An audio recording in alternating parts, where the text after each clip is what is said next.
Saya tak nak tanya tuan-tuan yang sudah ada di hadapan saya ni. Saya sudah dapat baca, saya fikir hampir semua sudah buat keputusan. Betul tak? Ada yang belum buat keputusan angkat tangan? Okey, semua dah buat keputusan. Semua kata akan sokong PN. Saya tak payah ucap panjang. Tapi tak apa. Perkara yang agak penting ialah ini pilihan raya negeri.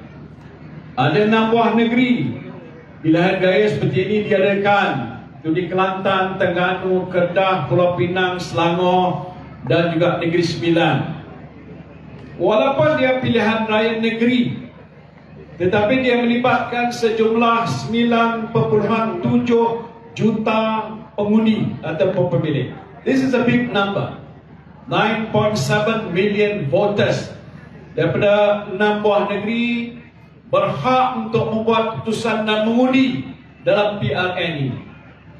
Jadi kalau kita ambil kira sejumlah yang begitu besar, kita boleh anggapkan ini adalah bukan saja pilihan raya negeri. Kita nak anggap dia sebagai suatu referendum, dan ini telah pun disebutkan oleh ramai pemimpin-pemimpin Perikatan Nasional di banyak tempat untuk menyatakan bahawa dengan keputusan yang akan dibuat oleh 9.7 juta dan sebilangan besar daripada 97 juta tadi menyokong pada calon Perikatan Nasional, dia juga memberikan gambaran kita ini menolak kerajaan Madanun yang ada di Putrajaya. Ini maksud pilihan raya penting yang kita hadapi sekarang. Kenapa saya cakap begitu? Kerana di Selangor pun kita bahkan bertentang dengan sebuah kerajaan ataupun parti yang telah mewakili kerajaan dahulu yang masuk dalam kumpulan Pakatan Harapan, dan sekarang ini ada pula Barisan Nasional, seperti mana yang berlaku di peringkat persekutuan di bawah Perdana Menteri Anwar Ibrahim. Saya sebutkan sebagai referendum. Dalam situasi yang sama juga kita berhadapan dengan berbagai isu dan masalah yang sedang pun dihadapi oleh rakyat jelata. Dan ini adalah antara perkara yang sedang pun berlaku disebabkan oleh kerana kelemahan ataupun kegagalan kerajaan persekutuan di bawah pimpinan Anwar Ibrahim. Betul tidak? Tak kuat. Betul tidak? Okey. Maknanya sudah lebih ataupun hampir 8 bulan kerajaan pusat yang dikatakan kerajaan perpaduan terbentuk. Selepas PRU yang baru lalu bulan 11, dan yang terbentuknya kerajaan ini, maka di peringkat awalnya rakyat jelata di seluruh negara mengharapkan sesuatu akan berlaku terhadap nasib mereka. Harapan mereka sudah pastinya sekian tidak lain dan tidak bukan supaya akan ada satu perubahan dan pembaharuan dalam kepimpinan negara yang boleh memberikan nafas yang lebih lega kepada rakyat sekalian yang ada di negara kita. Kenapa saya cakap begitu? Saya kata begitu kerana saya faham. Saya pernah menerajui negara sebagai Perdana Menteri waktu zaman yang paling mencabar. During the COVID-19 times, the most challenging and most difficult of time. Waktu itu saya menjadi Perdana Menteri. Tetapi kerana ia menjadi satu cabaran besar, walaupun waktu itu kita tidak ada manifesto. Tak ada manifesto. Tetapi kerana kita berhadapan dengan satu musibah, maka saya telah mengambil tindakan dengan cepat dan pantas untuk nak menguruskan masalah dua perkara besar. Perkara yang pertama ialah masalah kesihatan, masalah berkenaan dengan COVID-19 yang saya fikir orang sekejap ni semua tahu belakang. Seluruh rakyat Malaysia pun tahu belakang. Seantero dunia juga tahu tentang masalah yang besar yang sedang pun dihadapi oleh mereka, iaitu masalah penularan wabak COVID-19. Dan kita tahu ini satu wabak dan virus yang agak berbahaya yang telah pun menyebabkan ramai terkesan dijangkiti dengan COVID-19 dan tak kurang juga ramai yang sudah pun meninggal dunia disebabkan oleh penyakit COVID-19 ini. Sebab itu dalam keadaan yang agak krisis, I'm saying about during time when it is a crisis, dan waktu itu itulah satu krisis yang sedang pun melanda negara yang terpaksa kita sebagai kerajaan uruskan. Kita harus mengambil tindakan cepat. Lengah satu hari pun dia akan membawa akibat yang buruk kepada rakyat kita. Betul tak? Pasal saya waktu jadi Perdana Menteri, saya rapat dengan Ketua Pengarah Jabatan Perkhidmatan Kesihatan Malaysia, Tan Sri Nur Hisham. Kalau saudara masih ingat, dia tiap-tiap hari dia akan keluar bersama dengan Datuk Seri Ismail Sabri, Menteri yang jaga soal ini, untuk mengumumkan apakah situasi dan keadaan semasa yang sedang berlaku pada waktu itu. Rakyat nak tahu sama ada dia masih sudah menular. Banyak kawasan-kawasan dikenakan dan isytiharkan kawasan apa dipanggil PKP, Gerakan Kawalan Pergerakan, tak boleh keluar ke mana-mana, tinggal di rumah saja. Itu yang kita hadapi pada waktu itu. Dan pada waktu itu tidak ada ubat, belum ada penawar, belum ditemui vaksin. Tetapi dengan sebab kita berhadapan dengan satu musibah, saya terpaksa mengambil tindakan yang cepat dan pantas. Mesyuarat kita pada 16 hari bulan Mac, iaitu 16 hari selepas saya angkat sumpah sebagai Perdana Menteri, kita kata 18 hari bulan Mac saya terpaksa kenakan Rentah Kawalan Pergerakan ataupun MCO di seluruh negara. Kalau saudara tanya dengan saya, suka ke saya umum? Saya tak suka. Tapi kalau saya tak buat begitu, bermakna saya tidak bertanggungjawab. I am the least responsible person. Kerana saya biarkan keadaan berlaku dan biarlah penularan COVID itu berterusan. Tak apalah, siapa nak hidup-hidup, nak mati-matilah. No, kita tak boleh biarkan keadaan itu, dan kita ambil keputusan untuk sekat dan kawalan dan kawal keadaan COVID pada waktu itu dengan tidak membenarkan sesiapa pun keluar ke mana-mana. Tak boleh ke sana, tak boleh ke sini, tak boleh ke sana, tak boleh ke sini. Ingat lagi tak statement saya tu? Ingat. Saya bukan nak cerita soal COVID, ini sudah berlalu. Yang saya nak sebutkan ni ialah waktu mana negara berhadapan dengan satu krisis yang agak besar, kerajaan mesti bertindak cepat. Waktu itu bukan saja menguruskan masalah COVID, kita juga nak menguruskan masalah nyawa rakyat kita dan juga masalah kehidupan rakyat kita. It is about having food on the table. Ada makanan di atas meja. Sebab itu walaupun kita ambil tindakan sebegitu, dalam tempoh yang sama kita ambil langkah yang lain, yaitu untuk membantu rakyat supaya mereka mempunyai makanan di atas meja. Saya nak tanya orang Sekincan, ada terima tak kotak-kotak yang kita hantar ke seluruh negeri, di seluruh rumah untuk bantu supaya tidak ada orang Sekincan mati kerana tak dapat makan pada waktu itu? Ada? Saya sebutkan ini kerana sekarang ini, selepas COVID telah pun berlalu ataupun masih tinggal sedikit saja, ada seorang saya tengok dia pakai mask, yang lain tak nampak. Dah boleh duduk sama-sama rapat-rapat pun tak apa, tak adalah rasa kebimbangan seperti dahulu.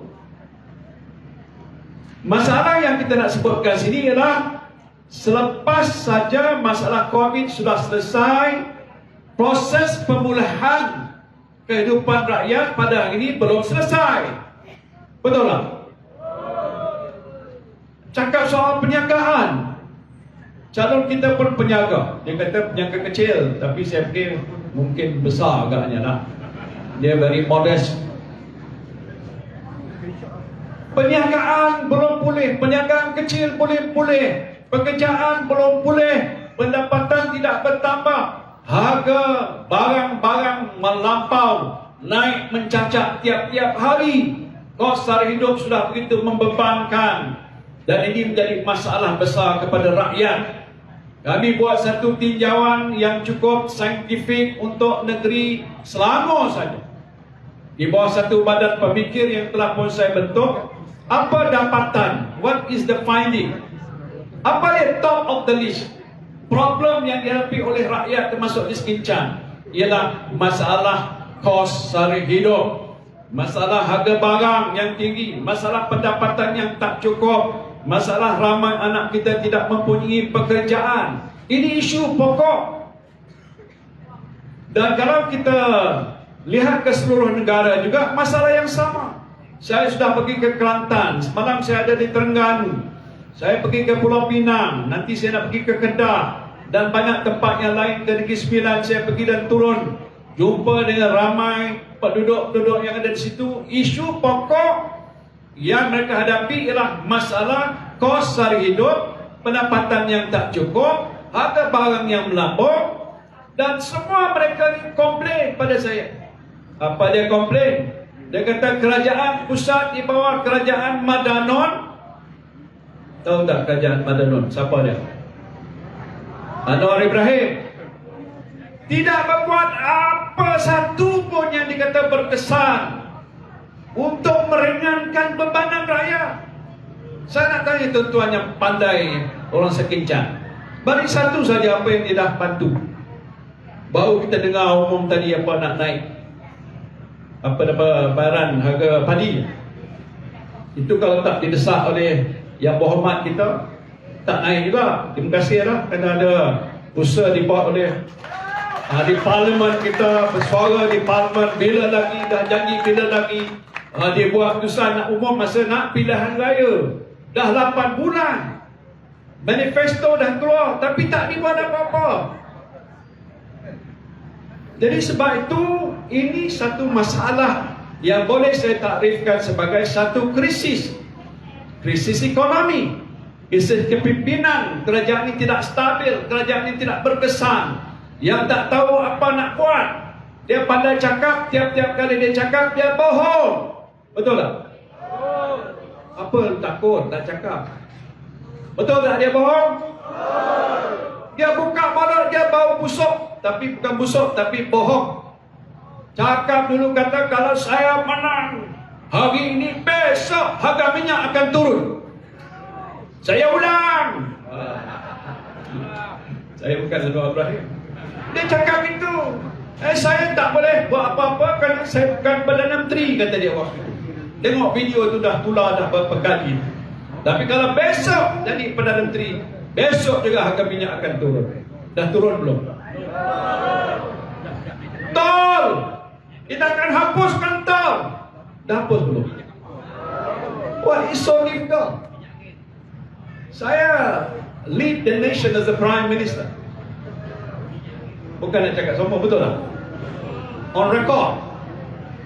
Bila saya buat keputusan PKP bagi bantuan, dalam tempoh beberapa hari bantuan sudah sampai, betul tak? Bukan tuan-tuan kata betul. Bank Dunia, none other than the World Bank, recognize that Malaysia has done the most.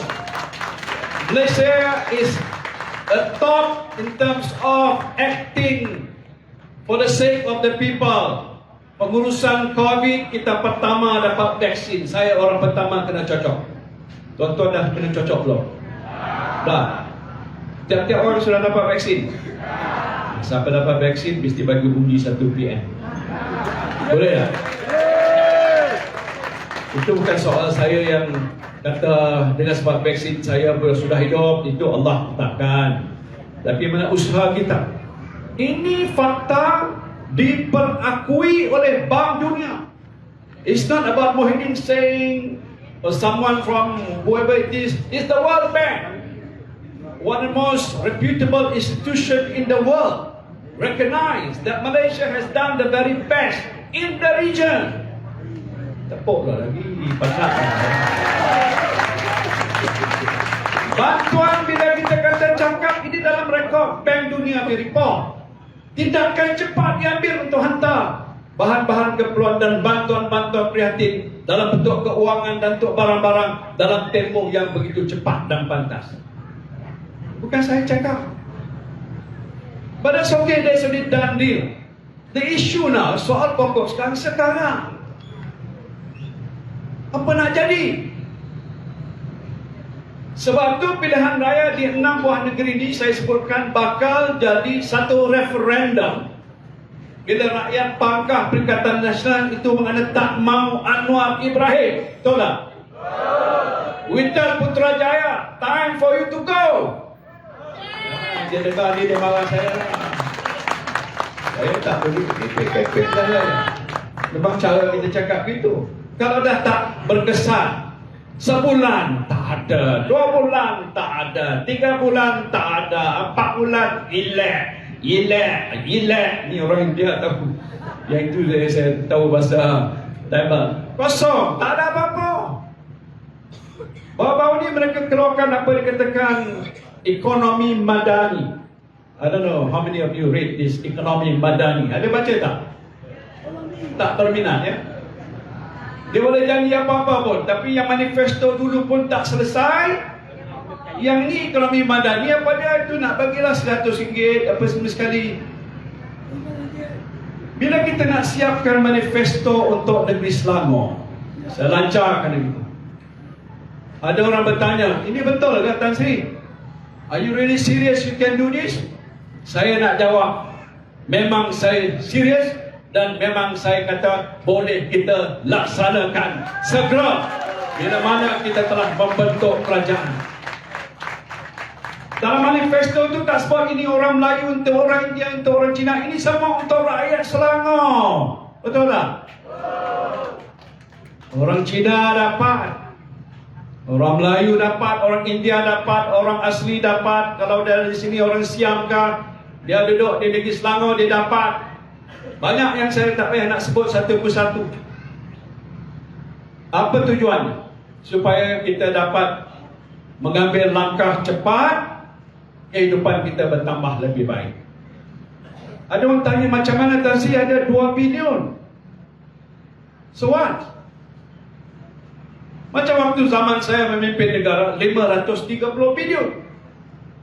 Tak ada orang tanya where do you get the money? I didn't steal the money. Duit sebahagian 90 bilion suntikan fiskal kerajaan yang berbagi bukan fiskal. Apa dia bukan fiskal? Seperti moratorium. Banyak penjaga sini kena ucap terima kasih pada saya. Bukan penjaga saja, siapa yang ada pinjam hutang bank buat rumah, beli kereta, macam-macam Masa waktu itu saya buat keputusan supaya ronding dengan bank negara, beritahu pada bank-bank supaya jangan ambil tindakan sekarang. Why? Because people are in difficulty. Tak ada pendapatan, macam mana kita nak minta bayar ansuran-ansuran hutang tu, mana duit nak bayar. So kita minta supaya bank bagi kebenaran untuk tangguh bayaran. Yang itu kita panggil moratorium. Saya jumpa ramai kawan-kawan muda Cina datang kepada saya, cakap thank you, boleh start selfie, boleh selfie. Thank you, kalau tak kena Tan Sri tolong dulu, saya yang menjaga sudah tutup, kata dia. Saya bukan kenal dia pun apa. Itu hari saya naik Firefly, itu jet saya. Firefly. Daripada Terengganu balik ke Kuala Lumpur. Kemudian ada steward datang jumpa saya, dia cangkung kat tepi saya duduk kursi belakang sekali. Dia cakap sama saya, dia bawa, ini ada kacang dengan itu cookies dalam beg besar, hadiah pada saya. Saya kata, kenapa bagi hadiah? Terima kasihlah Tan Sri. Masa zaman Covid, saya punya isteri kerja dengan MAS. Mereka diberhentikan. Saya bekerja dengan Firefly, waktu itu juga ditamatkan, diberhentikan.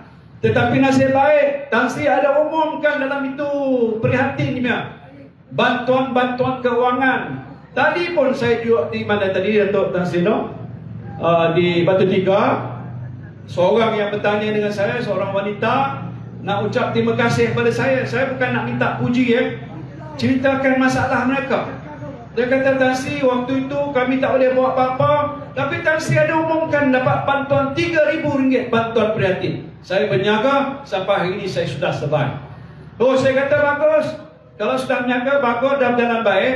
Dalam tawaran manifesto saya ada satu lagi tawaran. Apa dia? Ada peruntukan 500 million. $500 million. Dalam tawaran kita ni 500 million ringgit kita sediakan untuk bantu beri bantuan kredit tanpa faedah kepada peniaga-peniaga kecil sederhana. Saya tak fikir Datuk Goh nak mohon lah, dia sudah banyak wang. So I told her, kalau lepas ni dah berniaga okey, nak besarkan perniagaan, nak perlukan 10 ke 20 ribu. Ini besok lepas kita dah menang, pergi jumpa pegawai kita dan kita akan keluarkan bantuan untuk membesarkan perniagaan. 500 million ringgit. Tanya dengan Menteri Besar yang lalu, Amiruddin, ada tak sediakan 100 juta ringgit untuk peniaga? Cuba tanya. Ada? Ada.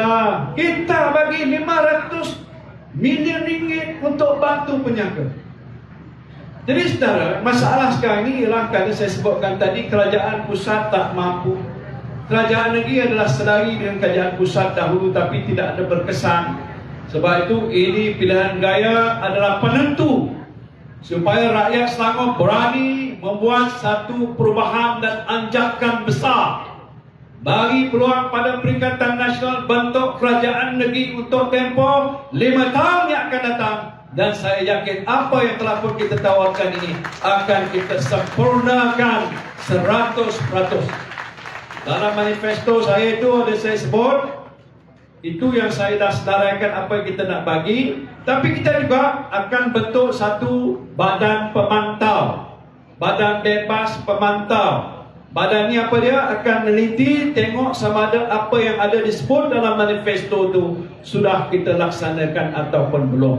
Kalau belum dilaksanakan, akan kita tanya bila nak dilaksanakan. Maka ini pasukan petugas atau jawatan kuasa yang bebas ini akan menentukan supaya apa yang telah pun kita komit untuk kita bagikan dalam manifesto ini akan kita laksanakan 100%, insya-Allah.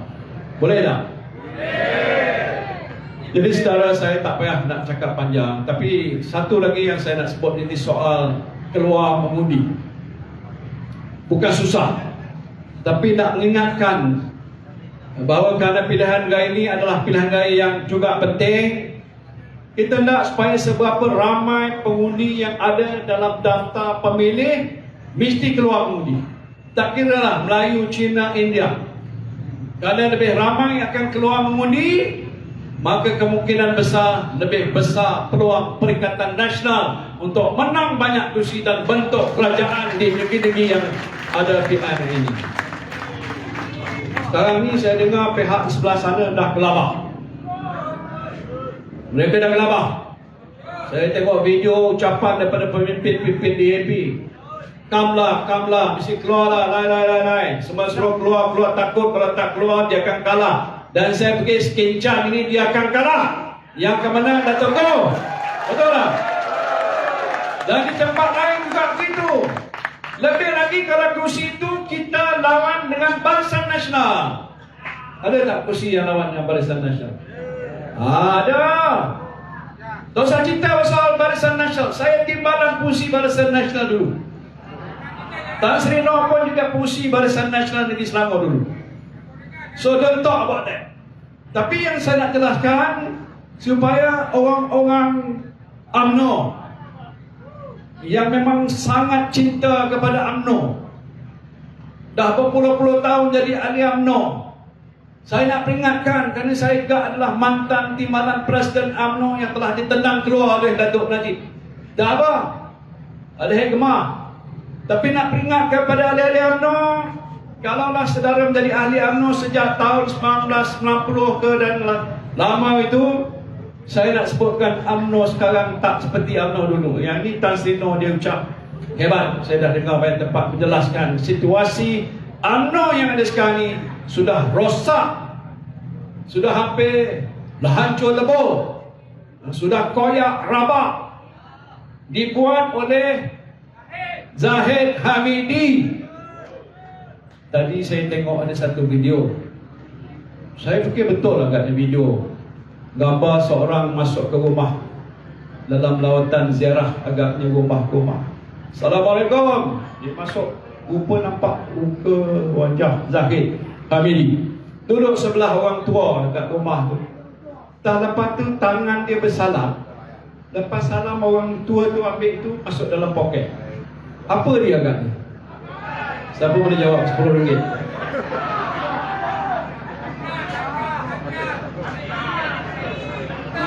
Saya nak ingatkan, dah dekat pilihan raya ni, beberapa hari lagi ni, rasa tertekan yang amat sangat akan dihadapi oleh pihak pembangkang, terutamanya pemimpin UMNO.